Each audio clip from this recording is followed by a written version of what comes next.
got so much good stuff on the show. Well, we better get our skates on.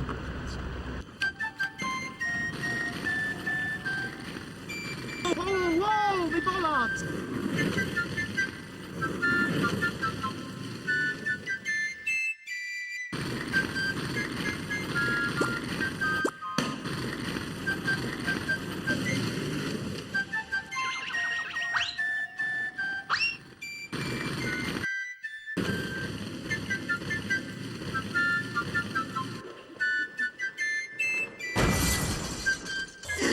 I think I've done something to my back. Something's popped out. Some mothers do have them. Right, still to come, the legendary star of stage and screen, Michael Crawford, will be telling us about stepping back into the spotlight. Is he dunking? I think he's doing a bit of he's dunking there. And One Direction fans. Have you had many challenges? Sleeping is a bit of a nightmare. How do Welcome back. Now our next guest was loved by millions as the hapless Frank Spencer and recognised across the globe for his starring role in Phantom of the Opera. Well, after pushing himself to breaking point, Michael Crawford stepped out of the limelight and set his sights on taking life a bit easier. Well, now, after sort of 5 years away, he's finally making his highly anticipated return to the West End stage. We'll speak to Michael in just a moment, but first let's remember what made him such a household name. He's ever so fast.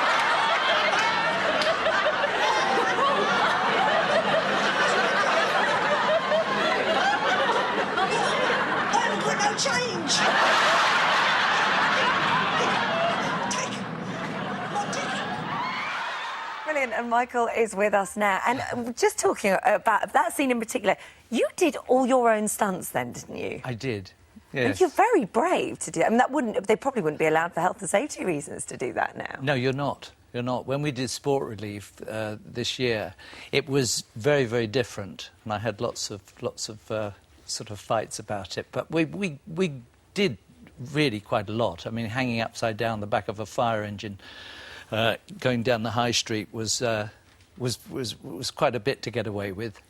Well, there'd been nothing really... I mean, it's sort of in the vein of silent movies. There'd been nothing like it before on TV, and I don't think there's been really anything like it since. Well, as boys, isn't that what we dream of doing? You know, to hang on the back of a bus and not get arrested, and to hang on the back of a lorry and not get arrested, and do all sorts of things that are adventurous. And then you get, in the end, they offer you money. Yeah. So I was like a pig in a farmyard.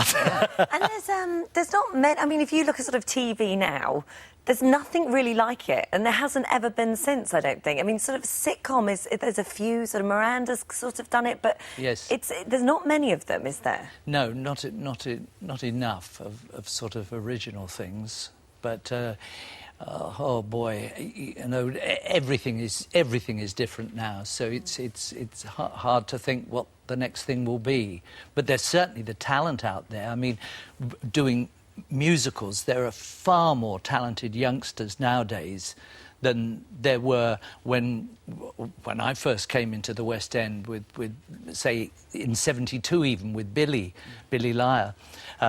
It was hard to find people, hard to find youngsters, and now we have wonderful musicals like Matilda and our own Go-Between, and Billy Elliot that we had, with terrifically talented youngsters. Well, you've got 3 young lads in yours, haven't you? We have 6, because there are 2 parts, and we have 3 people playing me as a youngster, William, Jimmy and Luca, and they're brilliant.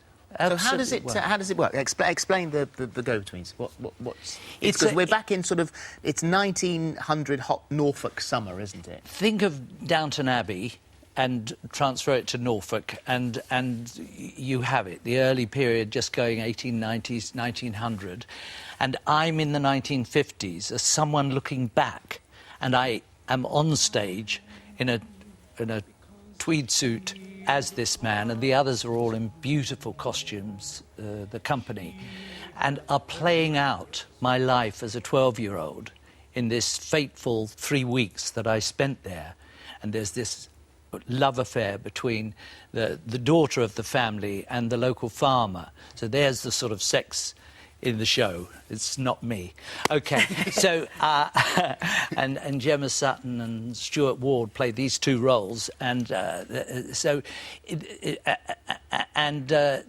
boy has to live what I'm speaking. I'm the narrator of the show. So in a sense that you are invisible, really, yes, to the rest of the company. Yes, so no one ever looks at me until the end, when the young boy turns on me and says, "Look at the state look at the life you've wasted," and it's wow, it's quite dramatic. Powerful, it's a little teary. So if you are invisible in your tweed suit, and I know that it gets very hot, and you have a water pouch which you take little sips. I do have a little secret water pouch in here, which looks as though I'm deformed, but I really am not. Because you don't leave the stage at all. No, I don't. So I have to take on liquid.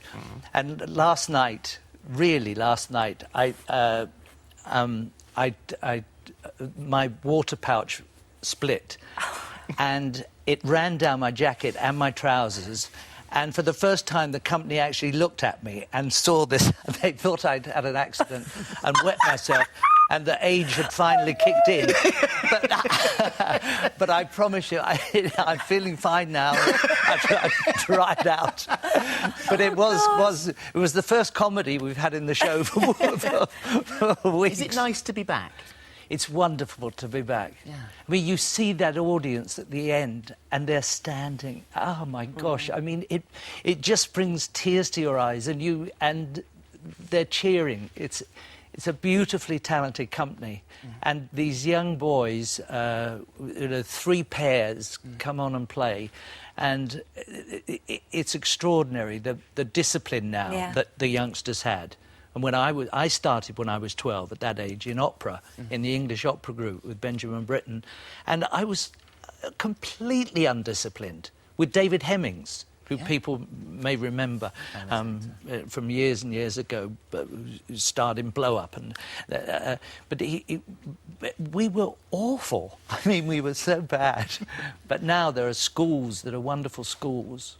Yeah. It's a very different situation. Yep. Have your grandchildren seen this one? Because I know they got you back to do Oz because you wanted to show them what you could do. Have they? Yes, I did. My grandchildren have always been sort of puzzled, I think, by what I did. I mean, one of my first memories of my grandchildren was taking them. They'd lost a grandparent, and it was very sad. And I, as a grandfather, was trying to explain to them what somebody passing on was meant, and I said they go to heaven, and so we can't see it. I said, well, look, we'll go to a church and we'll light some candles, and we can maybe send a message in my naive way. So off we go to Brompton Oratory, and where I had not been before, apart from when I was 9 and I sang in the choir there.